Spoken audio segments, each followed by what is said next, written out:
Ito ang mga dapat natin aabangan sa abot kamay na pangarap na wag natin papalampasin ang bawat episode ng teleseryeng ito.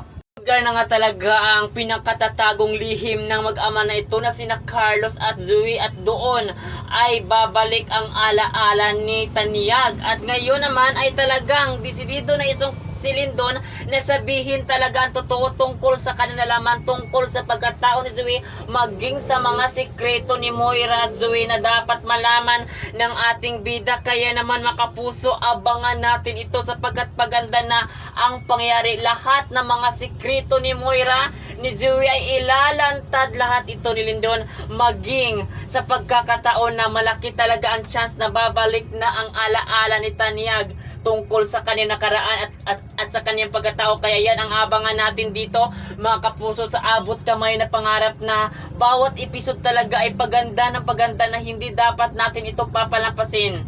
Totoo nga ang kasabihan na walang lihim ang hindi mabubunyag. Matatakot ang mga kontrabida na ito na gumagawa ng masama sapagkat ngayon ay malapit na babalik ang alaala ni Tanyag at doon nila pagbayaran ang ginawa nilang masama sa ating bida. Kaya naman ano pa ang ginagawa nyo? Manood kayo palagi sa teleseryeng kinaaadikan natin tuwing hapon mga kapuso. At yun lang, sana huwag kayong bibitiw hanggang matapos ang teleseryeng ito. Ito ang Abot Kamay na Pangarap. At yun lang, maraming salamat.